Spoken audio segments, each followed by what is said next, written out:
Attention, the following video is intended for educational and entertainment purposes only. All opinions expressed are those of the creator. Viewer discretion is advised, just in case you take everything personally.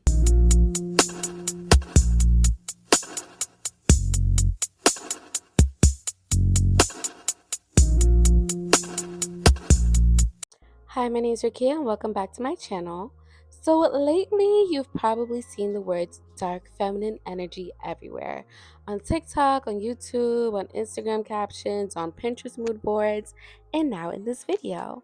But what is it really?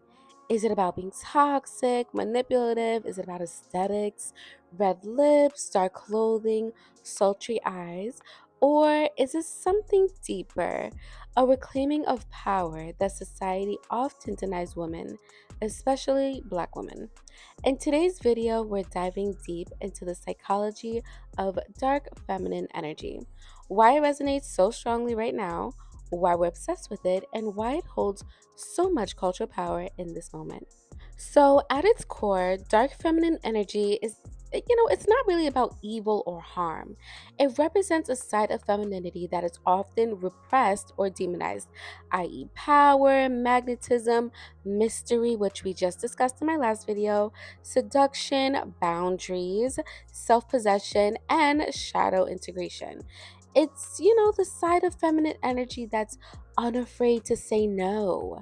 That's probably why it makes so many people feel uncomfortable. It's the side of feminine energy that does not seek to be universally liked, that knows her worth and commands her space without apology. In psychology terms, it aligns with shadow work, which is the process of integrating parts of ourselves we've been taught to hide: our anger, our sensuality, our ambition, our desire for autonomy. For centuries, women have been told to suppress these qualities: be nice, be nurturing, be agreeable, be small. Dark feminine energy says, I will be who I choose to be, when I want to be, and you will adjust. Now, let's talk about how this archetype has showed up in the media.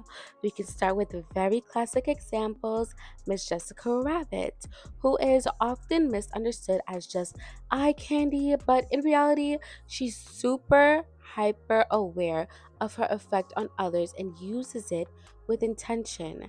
Her exaggerated sensuality is matched by a sharp intellect and unwavering loyalty. She's not naive, far from it.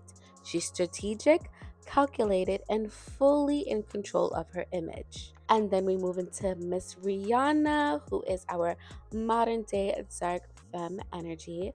She radiates effortless sensuality. But what truly makes her magnetic is, her nonchalance, honestly. She doesn't chase trends, attention, validation, none of that. Everything she does is it's on her own time, it's on her own terms. She is desired yet untouchable. And then we have Miss Megan Fox, who truly embodies the forbidden fruit element of dark femininity. She knows she's desired and does not downplay it. Her beauty is almost supernatural, and she leans into it with a bold, unbothered confidence. Her roles in Jennifer's Body and her public persona both highlight a woman who is aware of her power and does not seek to soften it for a male comfort. That is goals. And last but not least, we have Miss Angelina Jolie, the original dark siren of the 2000s.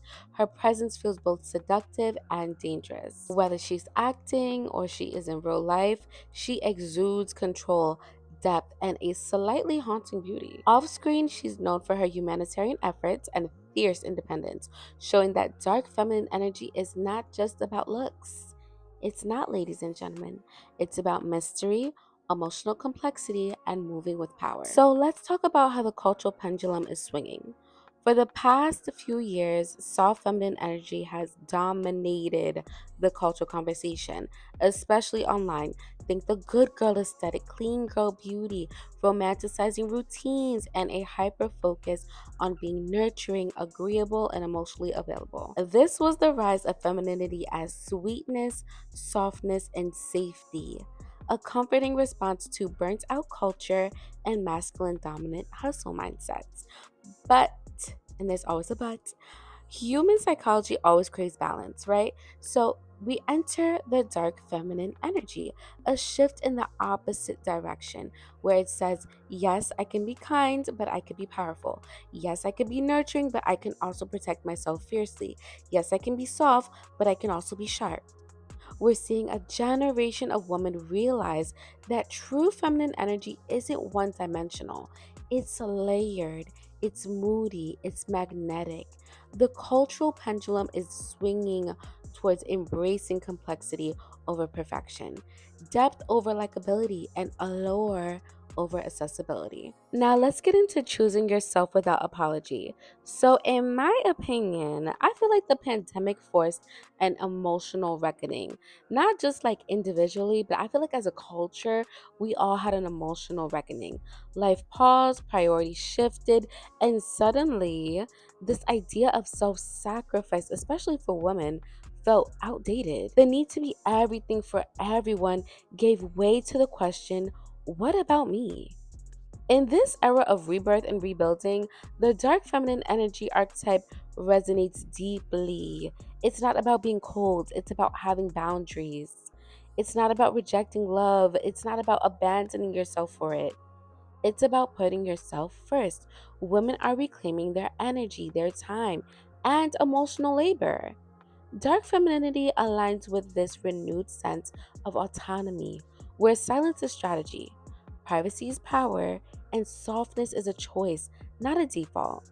This energy doesn't beg to be chosen, it chooses itself. This reclaiming narrative hits especially different for my women of color. Dark feminine energy carries a special kind of liberation for us. For so long, our bodies, our voices, and our emotions have been either hypersexualized, dismissed, or misrepresented. The world expects us to either shrink into invisibility or perform strength to exhaustion. Yuck. But, and there's always a but, the dark feminine breaks the binary. It says, I can be sensual and sacred, I can be visible and protected, I can be soft without being submissive, and powerful without being punished for it. This archetype lets women of color show up as layered, not in reaction to stereotypes, but in full ownership of our own image, allure, and agency. It's not about playing a role. It's never been about that. It's about rewriting the script entirely. Now, you know it would not be a Rakia Michelle video unless we jumped into the psychology of it, okay? So, let's talk about shadow integration, which is basically reclaiming the parts we were taught to hide. Carl Jung's theory of the shadow self teaches us that every person has unconscious traits, desires, instincts, behaviors that society basically told us to suppress. For women, those shadow traits often include sensuality, assertiveness, ambition, and even anger. From a young age, we're conditioned to be agreeable, to make ourselves smaller, quieter, more palatable. But repressing those traits doesn't make them disappear. It just pushes them into like a darker side, where they fester. Dark feminine energy invites us to bring them into the light. It says you don't have to choose between being soft and being strong. You can be radiant and ruthless, magnetic and mysterious, nurturing and fiercely self protective. This integration, though it seems, like opposites are repelling, it's deeply healing. Psychologically, it creates a sense of wholeness. We stop performing femininity and start embodying it to the fullest, most complex form. This is why so many are drawn to dark feminine archetype. It feels like finally coming home to the parts of ourselves we were told to be ashamed of. Now, let's get into some anatomy, right? We're going to talk about the nervous system. Dark feminine energy is rooted, slow, still, and internal. It's the woman who walks into a room and doesn't say much, but somehow everyone notices her. Why? Because her nervous system is regulated. Let's regulate our nervous systems, ladies. I'll tell you why. She's not rushing or over explaining or seeking approval. She's fully present in her body. The traits associated with dark femininity, like slow movement, low vocal tone, lingering eye contact, deliberate stillness, Naturally, these things soothe the nervous system. They shift us from fight or flight mode into rest and receive. This energy feels magnetic because it feels safe. And safety is power. In a hyper-stimulated world filled with notifications, comparisons, and emotional reactivity, dark feminine energy feels like a balm, a soft no, a graceful exit, a reminder that you don't need to fight to be seen. And of course, with any powerful trend comes potential misuse. The rise of dark feminine energy discourse online has sometimes veered into like toxic advice, right? So, using manipulation instead of healthy boundaries, or treating sensuality as a weapon rather than a form of self expression, or equating value solely with aesthetics or performance. It's important to remember true dark feminine energy is rooted in authentic self possession, not performative antics.